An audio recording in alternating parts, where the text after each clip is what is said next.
Hello, Aquarius. Welcome to the Plaid Oracle. Your reading. It's a little mysterious. I have a general shape, an idea, but I think lots of stuff is going to come out as I go that is not even available to me now. And there's something about that too that I feel in this moment, the availability, what is available, what is available to be seen, perhaps.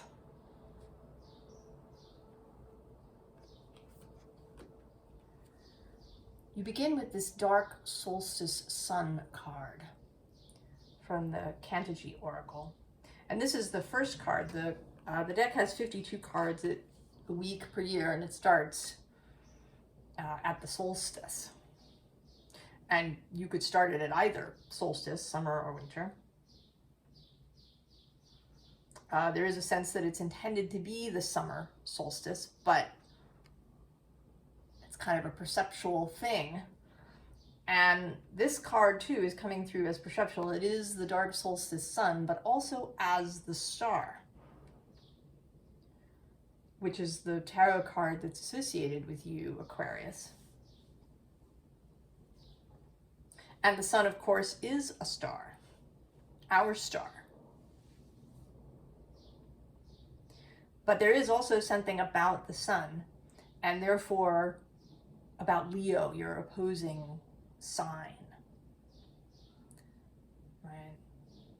The sun is Leo's host, the host in Leo's space. The sun at home in Leo, as the star is in Aquarius. But right, again, the sun is a star. So the connecting up of these two energies, perhaps more than usual. And then there's also stuff here kind of underlying in the shadows, of course, about Pluto. Because the card that's at the bottom of the deck is in the tunnels of our ancestors. And this feels like the journey that Pluto has made over the last going on 16 years as he moves through Capricorn. And he's going to make one last step in there between September and November. Just barely, I think not even quite half a degree. Step back. You know, it's like he's come through the door and he's sticking his head back through for one last look. And Capricorn is a sign associated with ancestors, with tradition, with those things that we carry forward from generation to generation.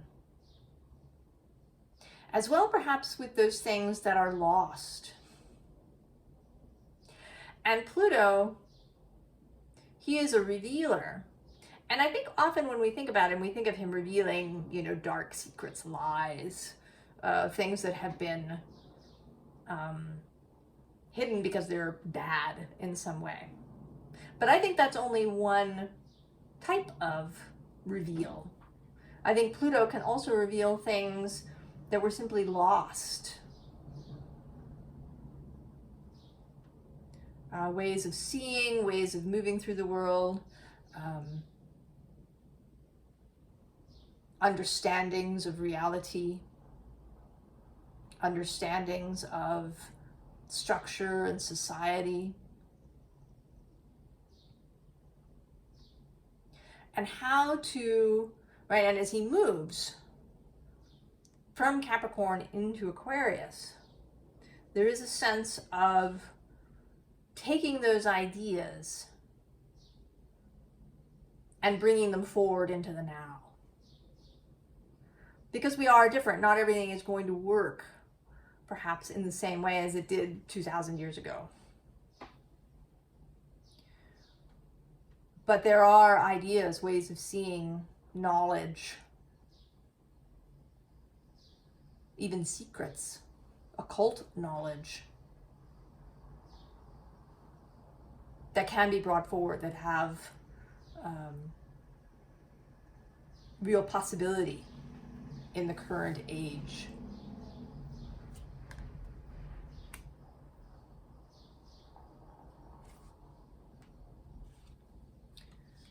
Sleeping Beauty's dream. And this is less about Sleeping Beauty and more about this tangle. All of these briars, the thorns that grew around Sleeping Beauty's castle. And one can imagine that the whole place was overgrown, right? She sleeps, meant to sleep for 100 years. She certainly sleeps for a long time while various princes try to get in there.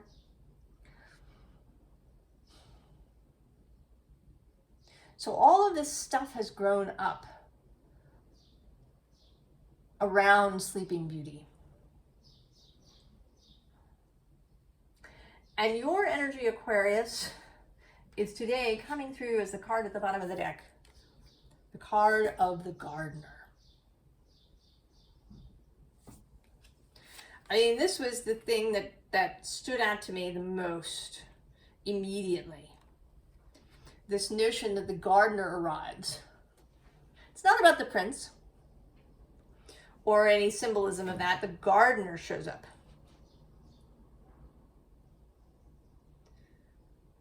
To restore this space. Because when a garden isn't tended by someone, then all sorts of things can go wrong. There can be imbalances. You can have plants that grow easily, riotously, things like mugwort or mint, or that stuff that looks like grape leaves and has these little berries. We have a lot of that here in our park, and it kind of overgrows everything. It actually almost smothered these lovely lilac bushes that we had in the park. And then the park people came and removed all of these vines, this grapey stuff, whose name I'm forgetting.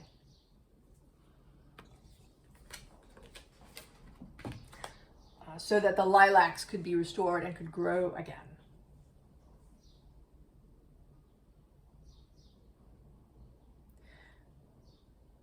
So the sense that we have as a society, as a people, maybe, and maybe it's not, big and broad that way. It might be just people in your immediate sphere that you're concerned with. That you're not going to make any attempt to, save the world. That you're really just concerned with the people around you, with your loved ones. Below this Sleeping Beauty's dream is pure nature. So the pure nature of people.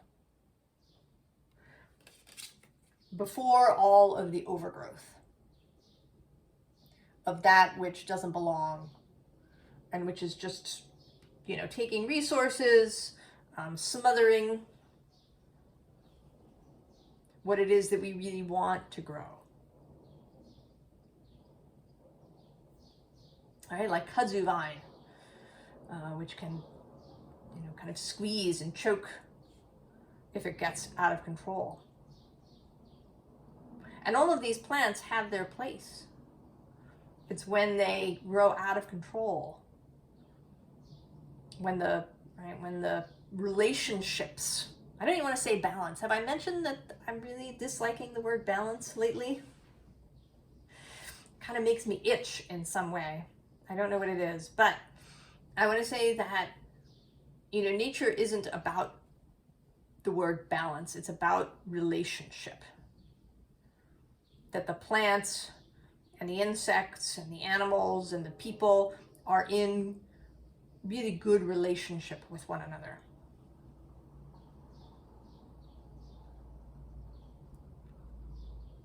And then everything flows smoothly, and you don't get, you know, what people often call invasive growth.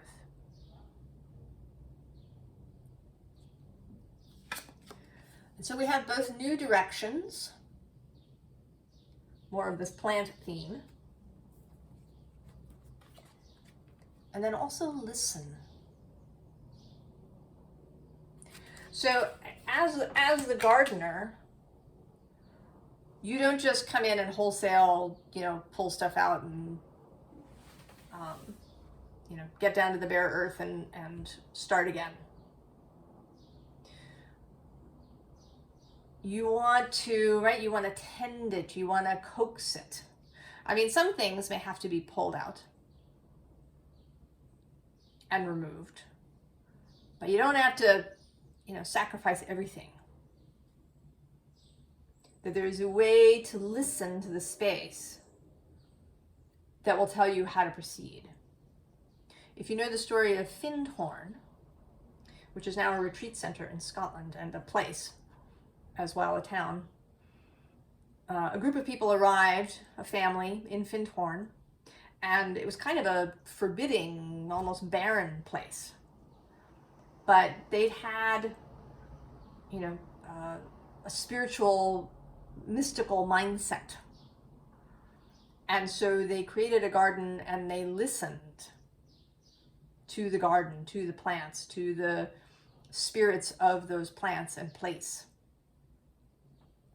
And the garden grew amazingly. Totally in no way that you would expect in that space. You know, in the north of the Isle of Britain. So listening to the space that you are in.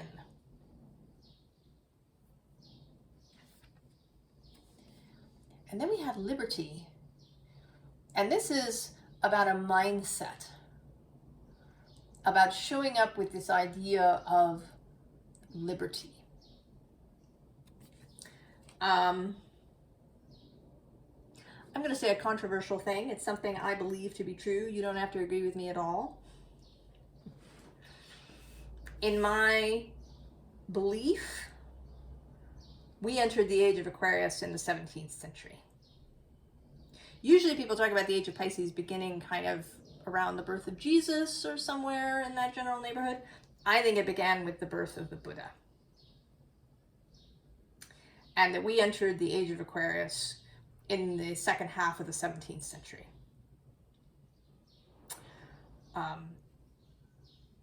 And this idea of liberty of mind,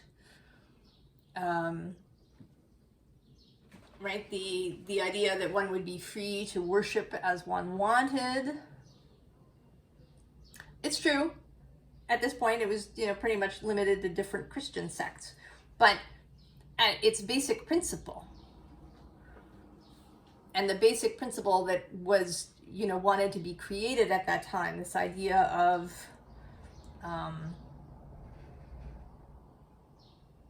both individual and society, and that individuals could come together to create their society, that it didn't have to come from the top down with kings and so on, emerges, right, in the 18th century. And it has its roots even before then. So this, right, this idea of liberty and how it can be connected to Aquarius, to the liberty to be one's individual self within the collective. And so having this mindset, right? So you're not, again, you're not pulling everybody out. You're not removing wholesale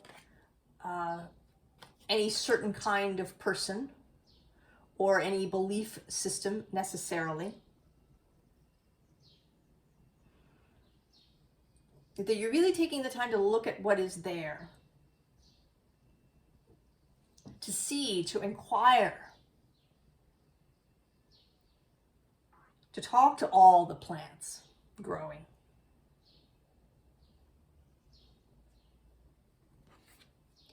And that this is the gift.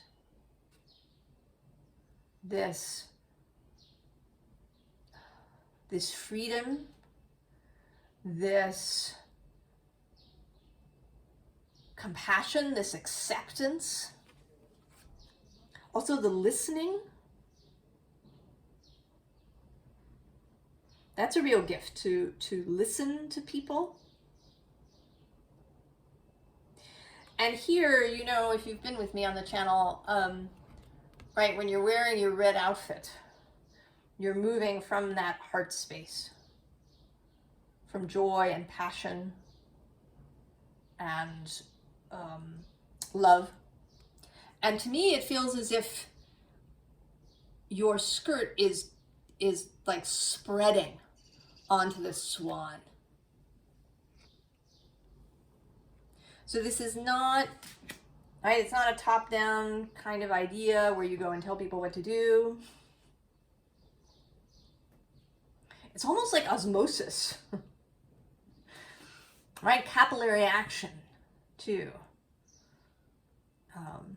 You know, if you have a bowl of water and you take a rag and you put just one end into the water, it starts to spread through the rag, through the cloth.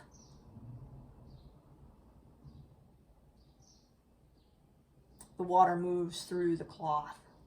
And that's this feeling here, this spreading of your vision. Right? Your vision of a beautiful garden where all different kinds of things can grow and they don't, you know, have to live in terrible competition with one another, because we can tend them. That there is a stewardship that can happen.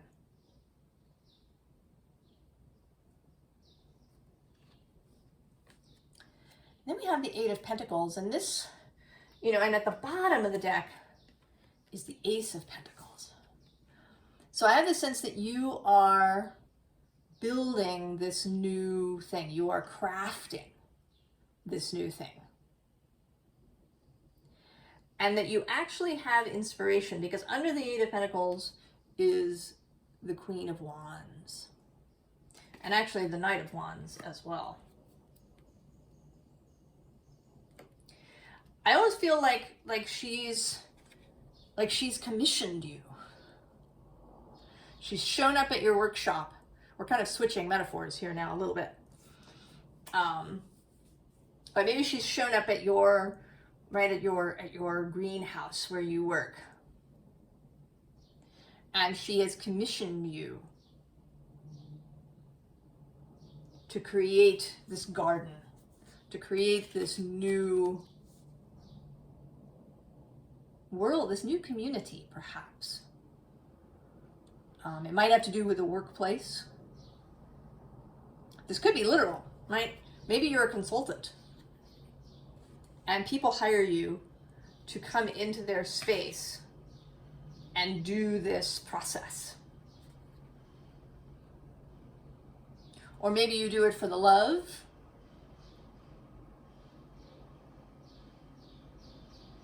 But that you are being commissioned. I mean, the Queen of Wands may be a literal person, or she may be your soul, your muse.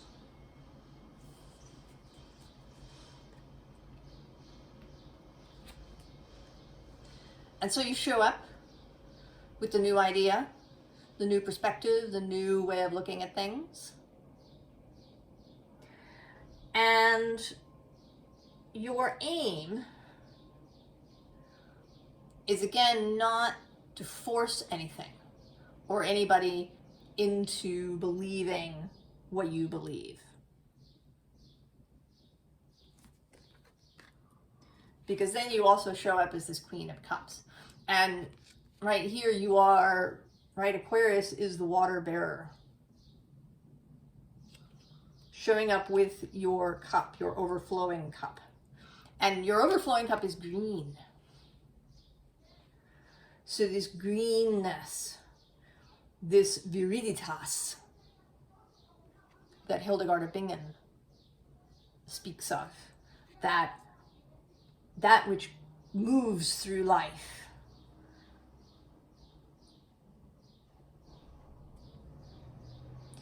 And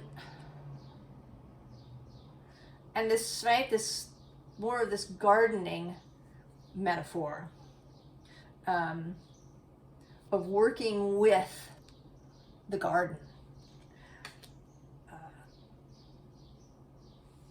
One of my favorite books is a young adult book called The Sea of Trolls. And it's about a little boy who's an apprentice bard in Anglo-Saxon England. And Vikings come and he ends up going on an adventure.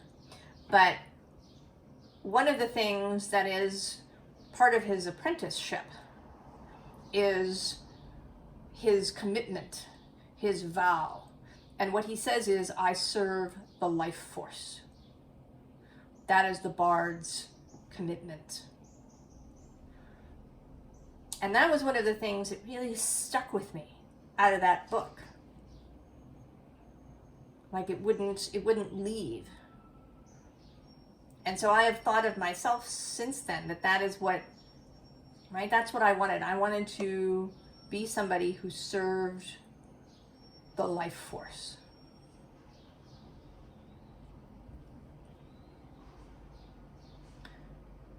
So that is what I see here for you. That as the gardener, you serve the life force. And what you want, right, for the Three of Cups, you want to create fellowship. You want to create community. You want people to join you in this. You kind of want to get everybody working on the garden together, rather than you showing up and doing all the work.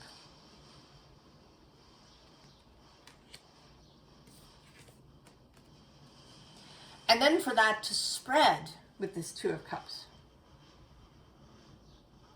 So not just, the people in your immediate sphere, in perhaps the small garden that you begin this work, but everywhere, that all of these people then have their own cup that they then go and meet others and spread, so that this work spreads. And that it's all very heart-based and love-based. That it's not about compelling or asserting. And there's also a sense of responsibility. I was listening to an Ian McGilchrist talk this morning, and he was talking to a group of doctors about a different way that we could do medicine. And that medicine has become, a product, right? Doctors and nurses provide a product to healthcare consumers, rather than there being a notion of kind of a sacred duty. And so, we end up with all of this administration, and there's rules, and you have to follow all these rules. Whereas doctors, really, one of the things that a doctor does is that they take a certain level of responsibility. They get the training, and then they take the responsibility of sometimes maybe being wrong. So there is, within sacred duty, there is a responsibility that one accepts. And this is, Aquarius, very much a sacred duty that you are being called to.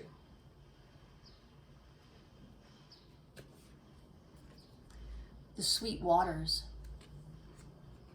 Sensuality, romance, enjoyment, fertility, balance. I'm going to turn the light on So it's a little dark. Is that a little better? The sweet waters, right? The waters that help to give life, and they feel like consciousness and love, and actually water itself, which I see as a very mystical and spiritual being.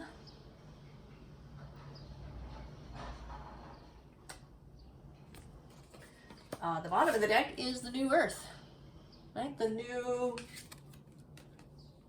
garden, the thing that is being built and created. And then underneath the sweet waters is this golden children, which says inner child, tenderness, innocence, rare gifts. So this is part of this duty, right? Tending this energy in other people, as well as in yourself. And then there's this notion of the portal, which continues here. So when you make this choice to accept this sacred calling, you're going to be ready. You enter through the portal.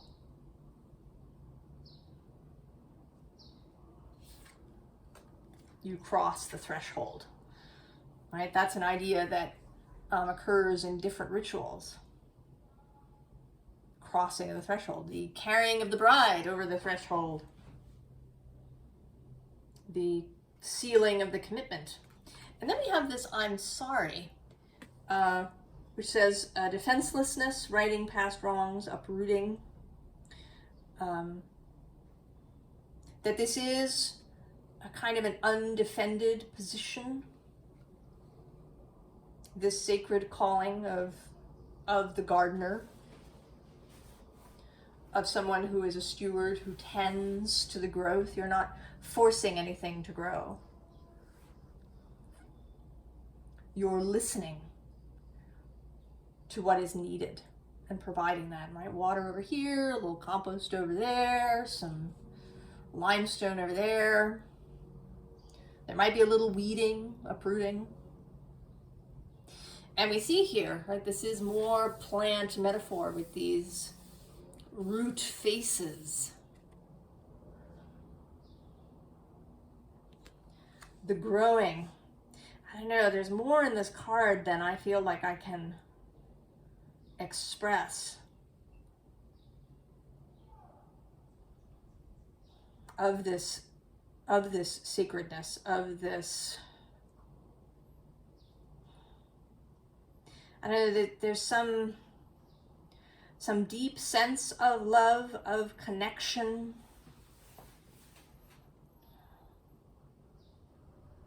of both giving and receiving, of conversation, of communion. And then the Earth Pulsing card, which actually just came out in Cancer's reading. This growing garden. It says, pulse of the mother, slow down time in nature. This is not going to be a rapid process. And if it is associated with Pluto in Aquarius, that's a 20-year journey. He's there till 2044.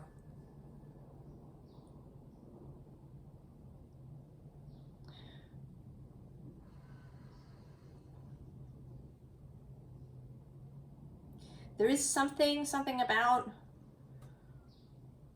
time,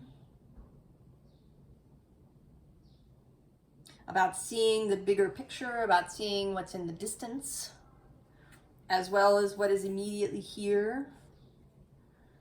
There's that saying about men planting trees in whose shade they will never sit.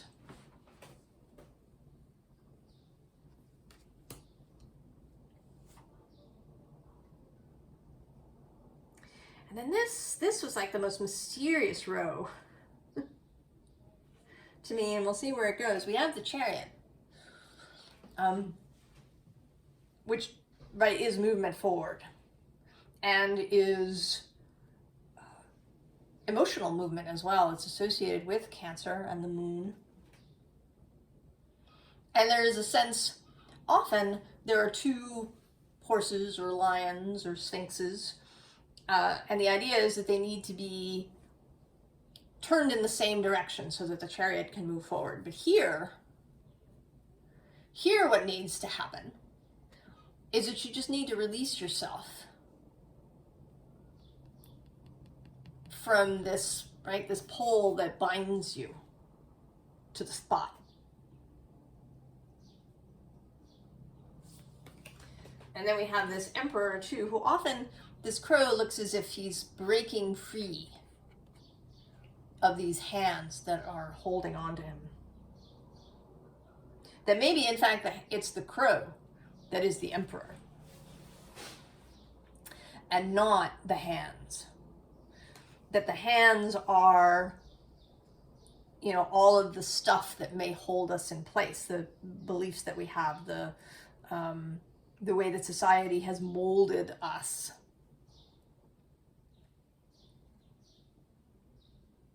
Or tried to mold us. And so we can break free from that. And that is the Emperor who goes his own way.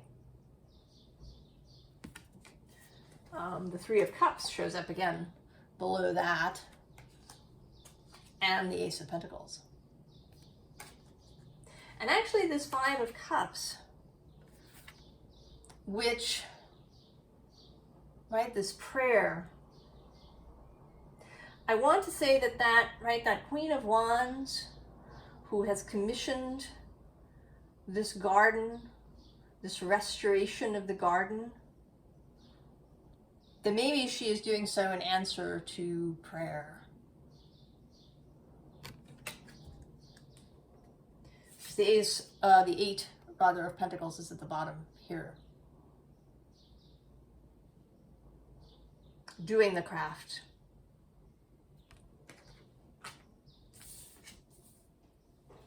Then we have the Four of Wands, more flowers. And in this deck, the wands are spears. But these spears are covered in flowers. That spears can be repurposed, or they can have multiple purposes. And that they can be used to build a new structure.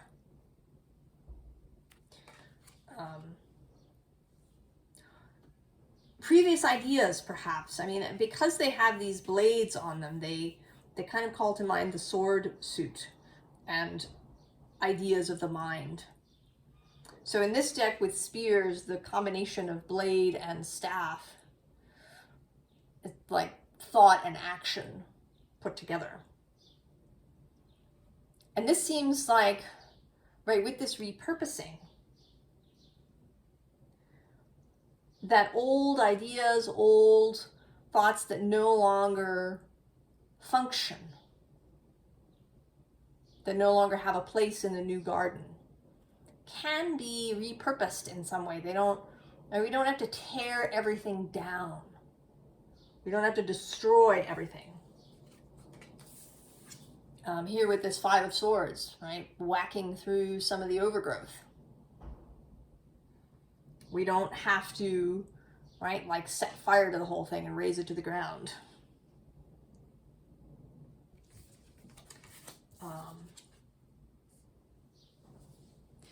Page of Wands, too, here in the ruins.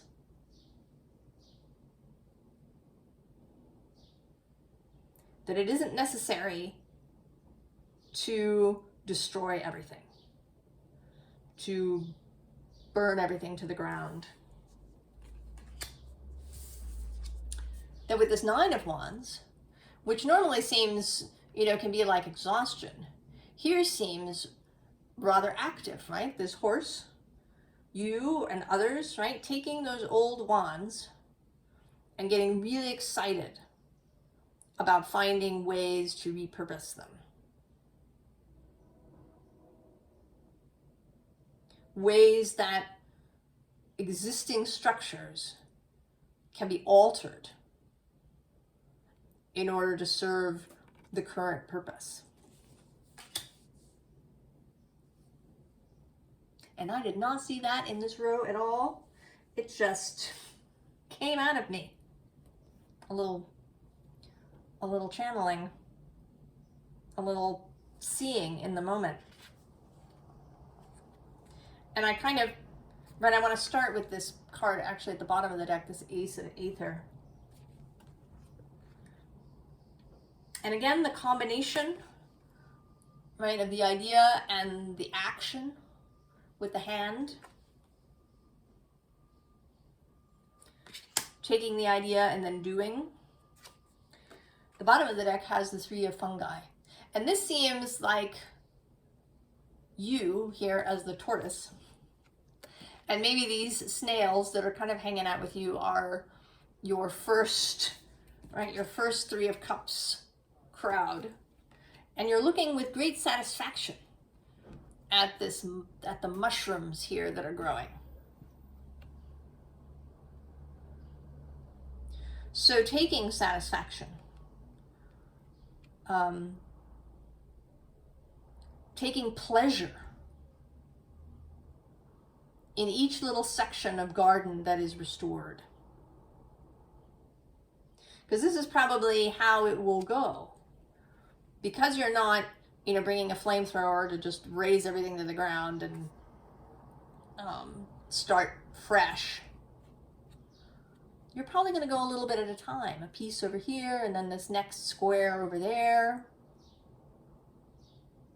And each section can provide real pleasure.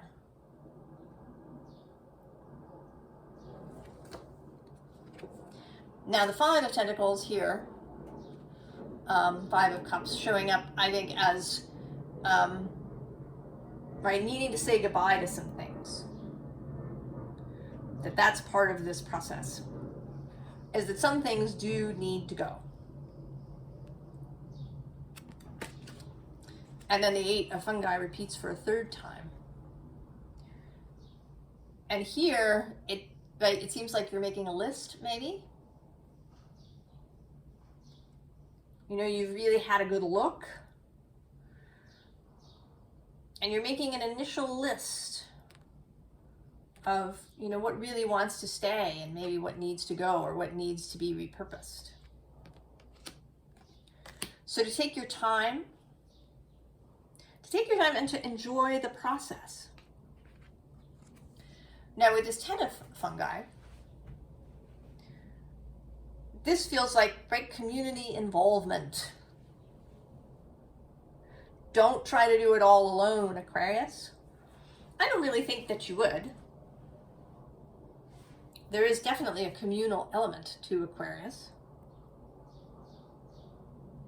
I think that you could do really well. There may be an initial period with that Leo connection that we saw at the beginning of star and sun. There may be an initial period where you have to be more Leo-like, where you are, more definitively the leader. The one who, initially assigns some tasks, who takes the lead. But over time, you can do less and less of that as more people get up to speed.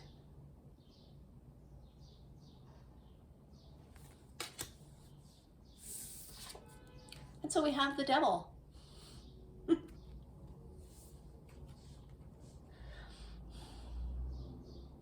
I think this is about acceptance. Right? Acceptance that lots of people are trapped. That there may be people who aren't going to come around. And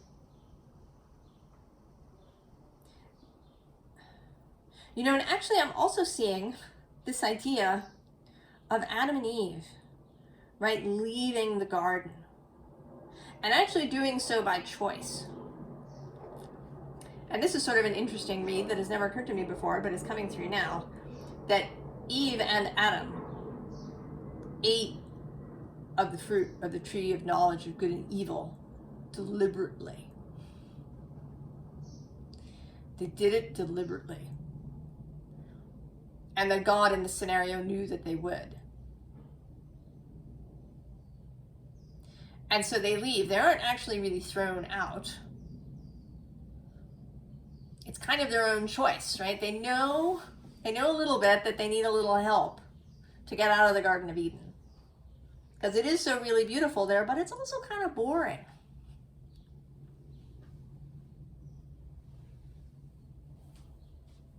Right? It's a garden where everything happens by itself really beautifully. They kind of, all they do is sort of wander around in it. They don't, right? There's no purpose. And I think humans need purpose.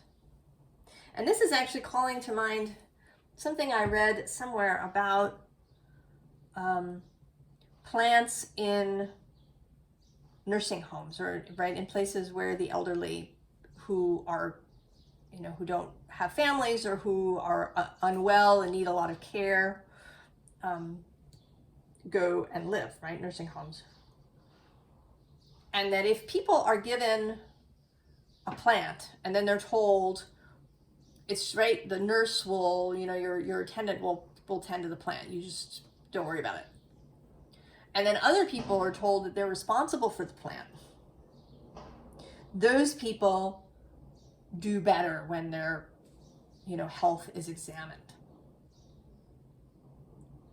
And it used to be that at the old almshouse hospitals, that patients did stuff. They gardened and they had crafts and they, they made food. They did things that supported the hospital community. And that this was beneficial, that having this purpose. So that going out into the world, that having purpose, that tending the garden is really beneficial, right? That Adam and Eve left Eden on purpose and set out into the world. And that if you can have that mindset, then the devil changes. Instead of being this binding, torturing energy, he becomes a supportive energy. He becomes more Saturn, the Lord of time and the Lord of all things physical. The adversary to the stuck, the adversary to the status quo. And that gets you the Fool. So the willingness to see things differently. To do the Fool thing.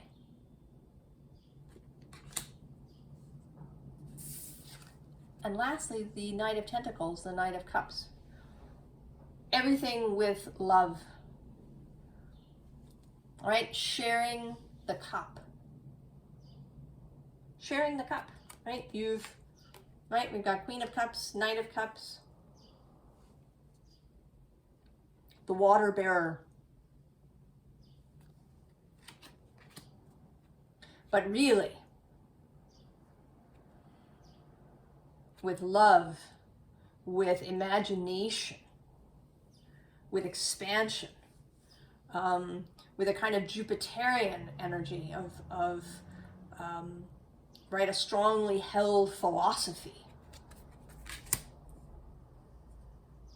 that guides you and that has love and emotion and consciousness and beauty and this watery realm as an inspiration. Aquarius. So here we are. I hope that this is helpful to you, that maybe it's inspiring to you. Maybe you want to run right out now and start this calling of the sacred gardener. And I wish you very well, because this is going to be of benefit to all of us. And I hope that I meet you and that you share this gardening gift with me. I will see you next time. So long, Aquarius.